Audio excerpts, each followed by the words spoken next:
Всем доброй ночи. Сегодня у нас с вами, друзья мои, необычный ритуал. Перед вами бюст Екатерины Великой. Великой женщины, которая прославила Россию. Которая не ждала, пока ее полюбит Россия. Она сама полюбила ее всей душой и отдала всю себя служению этой страны. И заслуженно получила почетное звание Матери Отечества. Вы знаете, я не профессиональный певец, но один из моих любимых песен с детства еще, когда я жила в Грузии, была следующая песня. Я один куплет спою вам. Прошу строго не судить, поскольку не профессионал я, естественно. Это старинная песня. Может, кто-то и слышал. Есть различные варианты этой песни, но я спою, наверное, один из вариантов.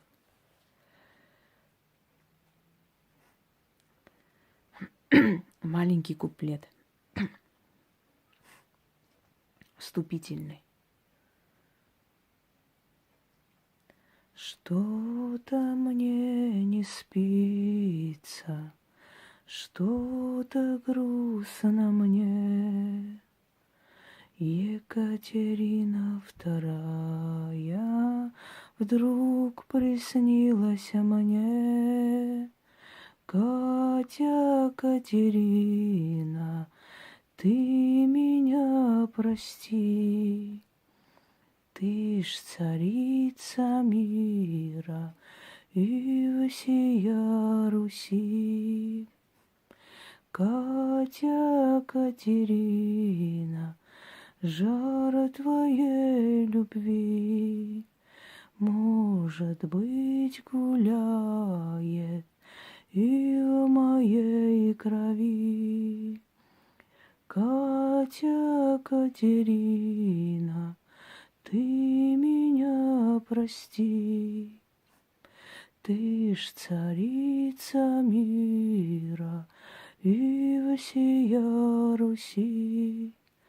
Катя, Катерина, жар твоей любви, может быть, гуляет и в моей крови. Я пела эту песню, когда мне было 13 лет. Вот бард один исполнял под гитару. И вот это была моя любимая песня. И я тогда предположить не могла о том, что когда-нибудь меня так заинтересует биография этой великой женщины. Воистину великой женщины. Она сказала: когда я пришла в эту страну, я поняла, что я буду или царствовать, или умру.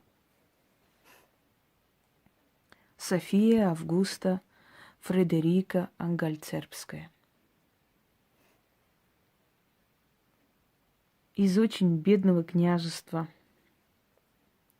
с 2 рубашками, со старыми вещами, приехала, чтобы стать женой наследника престола. Елизавета Петровна выбрала ее, зная, что она из не очень богатой, но знатной семьи, и что она будет держаться скромно. И ее функция была только в одном – родить наследника. Никто ее не усматривал как будущую императрицу на трон России. Она учила русский язык день и ночь. Она знала немецкий, естественно, свой родной, французский, английский, владела, бегала. Она переписывалась с великими умами того времени. Женщина, которая смогла поднять эту страну до великого уровня. Все эти сплетни, вся эта грязь, которая лилась со всех сторон, интриги. Это все было из-за зависти, потому что западные правители видели, что эта женщина просто непобедима. Всю свою жизнь, все свое правление она вела войны. Она присоединила Крым. Она усмирила османов. Она намеревалась когда-нибудь уничтожить Османскую империю и вернуть Византийскую империю. Второго своего внука назвала Константином в память об императоре Константине, последнем императоре Византийской империи. И намеревалась посадить его на престол. Это женщина, которая помогла состояться Америке как таковой. Отправив флот, она не позволила англичанам разгромить новую республику. Это женщина, которая забирала у нерадивых матерей их детей и отдавала в обучение специальные приюты, где их растили, где воспитывали из них хороших людей. Екатерина Великая вела программу общешкольную и каждый год проверяла лично, как проводили эти экзамены. Она могла появиться в любой школе внезапно. По ее программе проводили школьные занятия. Это женщина, при которой население России выросло в 15 раз. Мануфактуры выросли в 400 раз. Единственный указ о казни за свое правление она подписала Емельяну Пугачеву. Какой она была матерью? Наверное, никакой. У нее было несколько детей, 3 мы точно знаем. Это Павел от своего нелюбимого мужа. Это Елизавета Тёмкина, дочь от Григория Потёмкина. Это Алексей Бобринский, это сын, рожденный от Орлова. Почему Бобринский? Потому что когда она родила, она была еще замужем и скрывала свою беременность. И вот когда она родила, то один из приближенных завернул его в бобровую шубу и вынес тайком из дворца. Но как политик она была великая женщина. И ее канцлер сказал, потомкам оставил следующие строки. «Я не знаю, что будет при вас, но при нас ни одна пушка в Европе не смела палить без нашего на то дозволения». Женщина, будучи немкой, увидела огромную территорию, огромную красоту России. Она говорила, Россия – это не страна, это вселенная. Почему люди, приезжие, видят красоту этой страны, любят ее такой, какая она есть, когда местные не видят, не ценят ее красоту, ее богатство, ее великолепие? Она не любила, когда ей напоминали о том, что она немка. Это была воистину русская императрица. В личной жизни она была несчастный человек, потому что мужчины были с ней рядом ради власти, чтобы получить и разделить с ней эту власть, не более того. Очень поздно она это поняла и перестала допускать своих фаворитов до государственных дел. Как бы там ни было, дорогие друзья, но после своей смерти она оставляет все свои сбережения, несколько миллионов рублей по тем временам, чтобы вы сейчас сравнили, 7 рублей – это годовое жалование солдата. Она оставляет несколько миллионов рублей Алексею Бобринскому. Видимо, все-таки чувствует свою вину перед вторым сыном, что не смогла, абсолютно не смогла провести с ним время. Ее не замечали во время Елизаветы Петровны. У нее не было денег даже на свои собственные одежды. Ее игнорировали, ее принижали. Ее пьяница муж, который не уделял внимания, самодур и глупый человек. Эта женщина прошла очень много. Она не была красавицей, она была с короткой шеей, угловатой фигурой, но у нее была сила воли. И она сказала одну вещь. Русскому человеку скажи: иди умри во имя государя. Он пойдет и умрет. Но если русскому человеку сказать: иди работай во имя своего государя, он свирепеет и приходит в неистовство. Почему она это сказала? Думайте сами. Она давала деньги на развитие городов, давала деньги молодым, талантливым людям. Она умела разглядеть талант. Она собрала таких великих людей, которые одерживали одну победу за другой.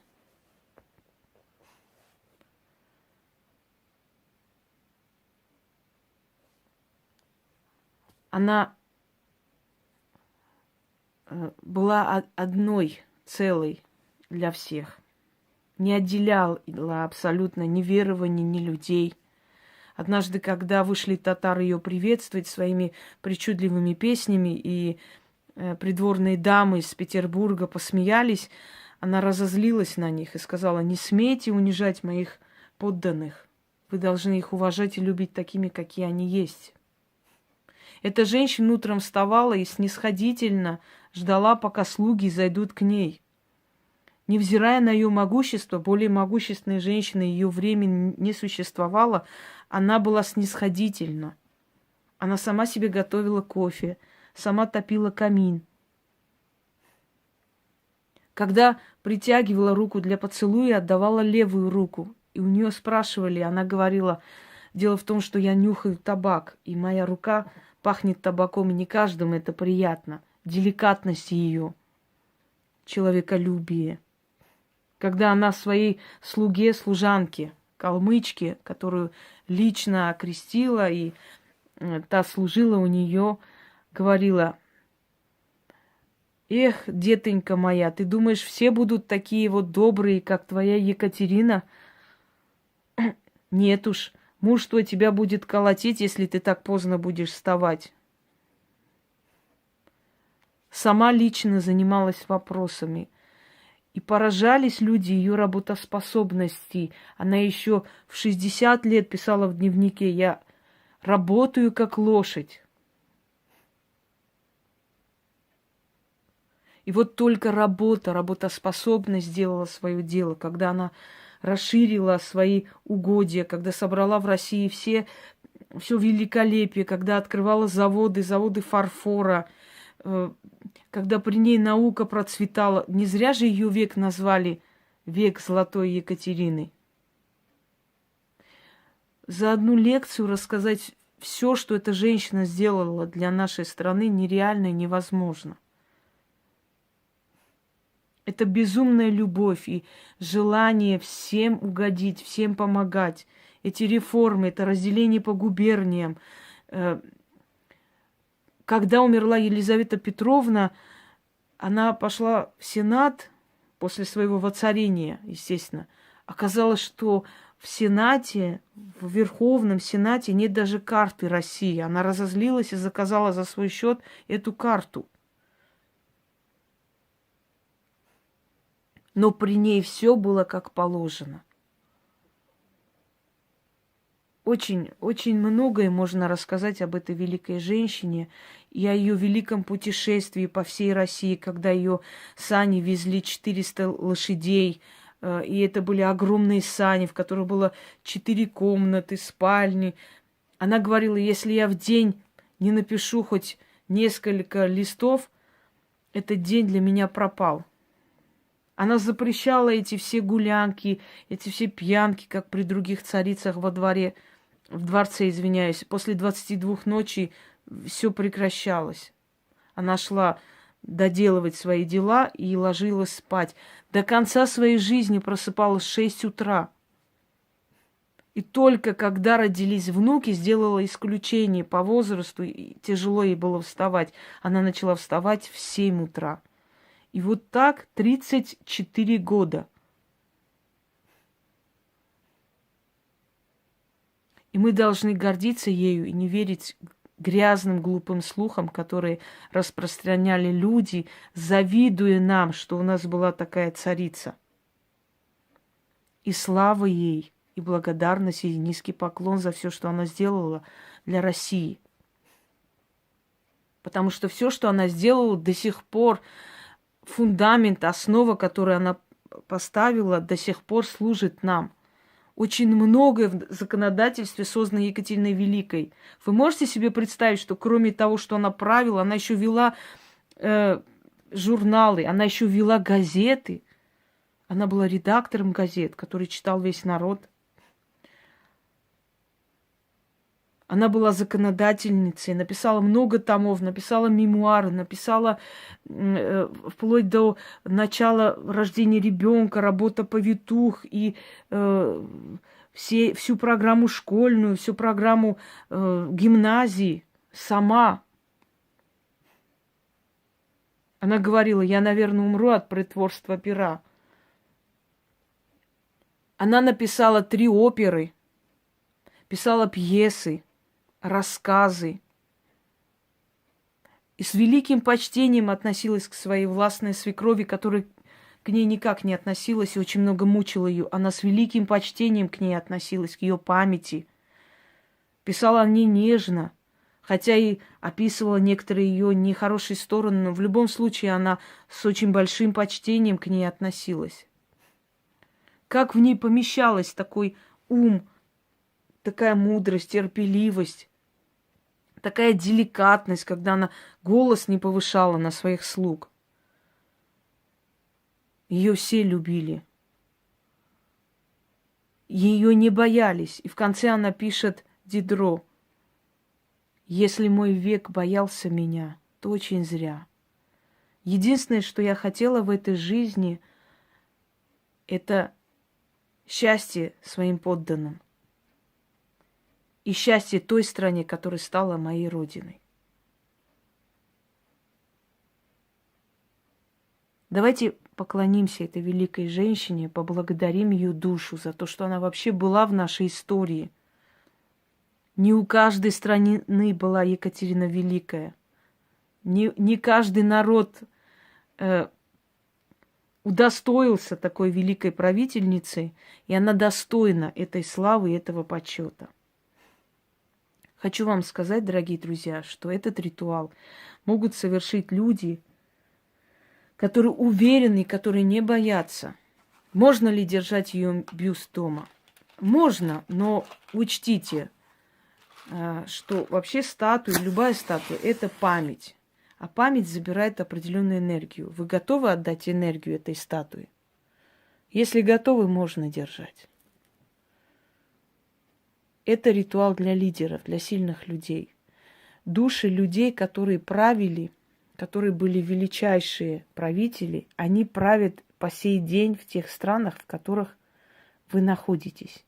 То есть, если вы хотите, чтобы в этой стране у вас была удача и защита, то вы можете попросить об этом у правительницы этой страны. И неважно, она физически есть или нет, она духовно правит той страной, которая практически сама создала, той, какой она есть сейчас.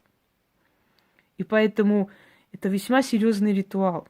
Если вы понравитесь ее душе, если она вас возлюбит, если она к вам будет благосклонна, то в этой стране по ее тайному приказу, потустороннему приказу, какому-то ментальному приказу, указанию никто никогда вас не тронет и не обидит. То есть заслужить милость самой государине императрицы, правительницы Руси, это значит жить в этой стране безбедно. Это значит, в этой стране проблемы будут решаться. Это значит, ни один чиновник, никто вам мешать не сможет. Но учтите, не злоупотребляйте этим ритуалом. И обращайтесь к ее душе тогда, когда вам нужна помощь.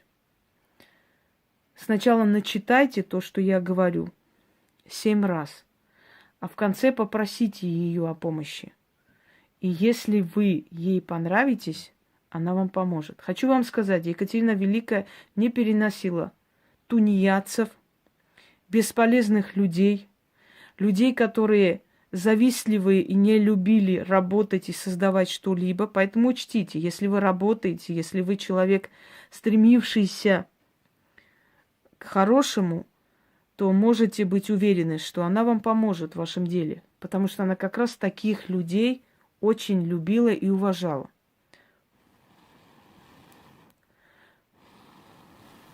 Поставьте ей дорогой напиток. Можете положить на алтарь бриллианты. Она любила их. Это ее любимый камень. 3 свечи. Эти свечи должны догореть.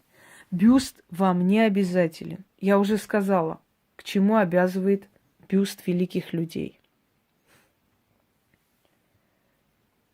Поставьте с почтением, склоните перед ней голову, потому что это душа великой царицы. Я сейчас говорю, и меня немножко дрожь бросает, потому что ощущение, как присутствие ее и вот живого алтаря. И я чувствую, как улетают вот эти шары. Напиток оставьте на 3 дня. Через 3 дня вылейте, потому что она уже выжата полностью. После того, как у вас получится, налейте хорошего спиртного. Зажгите свечи и почитайте еще раз и благодарите ее за то, что она помогла решиться той или иной проблеме. И не забывайте, что она правительница Руси. Невзирая на то, что ее нет физически, она правит ею духовно.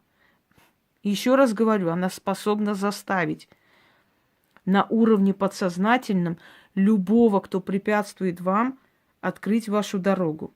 Если вы ей понравитесь, потому что души таких великих людей бесследно никуда не уходят. Они покровительствуют этой стране и своим подданным.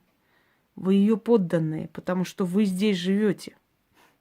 Те, которые не живут в России, могут попросить ее помощи. Могут, теми же словами называя, но могут попросить ее помощи. Ее помощи может попросить любой человек. Но не забывайте, что все же она больше служила интересам России. Если вы к России относитесь плохо, отрицательно, она вам не поможет, и лучше вообще ее не трогать. Она может, наоборот, вам отомстить. Эта женщина любила эту страну. Вы должны любить эту страну, уважать этот народ. Только тогда иметь право просить у их императрицы помощи. Понимаете меня, о чем я? Итак. Приветствую вас, Ваше Величество, величайшая из императриц. Имя ваше осталось в летописи времен. О София, Августа, Фредерика Ангальцербская, которая осталась в истории как Екатерина Великая. Ваше императорское величество, обратите свой взор на меня. Я взываю к вам. Покровительствуйте мне. Поделитесь со мной своей силой и энергией власти, волей своей и терпением. Ваше императорское величество, оберегайте меня и помогите мне достичь моего трона, как вы достигли своего. О могущественная царица всея Руси, возлюбившая Россию всей душой и сердцем, возлюбите и меня, свою подданную, на русской земле, ту, что почитает имя ваше и память вашу светлую, о правительница, единовластная императрица всея Руси. В вашей власти даровать мне славу в подвластной вам стране. За мои труды тяжкие, за мои старания и за мою любовь к этой стране и к этому народу. Я славлю ваше светлое имя и, покорно целуя вашу царственную руку, прошу вас о покровительстве. Прикажите, и будет исполнена воля ваша на той земле, где душа ваша поныне царствует. Покорнейше благодарю вас и с почтением склоняюсь перед вами и перед вашим величеством. и славлю вас, и благословляю ваше великое имя. Да будет так. И в конце говорите свою просьбу коротко, четко, что вам мешает и что вы просите у нее. Считайте, что вы стоите возле ее трона, и она вас слушает. И чем она может помочь, царица всея Руси, устранив препятствия мелких чиновников и прочие, которые мешают вам жить? Попросите у нее, потому что она правит этой страной по сей день, своей душой. А значит, она способна вам помочь. Вы же обращаетесь к главному человеку в стране. Это к ее царственной императрице, к той, которая правит этой страной. Считайте, что она вас слышит с почтением, с покорностью. Соблюдайте все меры предосторожности, потому что если вы неуважительно отнесетесь к ней, она от вас отвернется. И подумайте много раз, достойны ли вы обращаться к ней. Действительно ли вы тот человек, который хочет своим трудом и своими стараниями подняться в этой жизни? Если да, то смело вперед. Она таких любила, таким покровительствовала и таким помогала всегда. Всем удачи, и пусть славится ее императорское величество.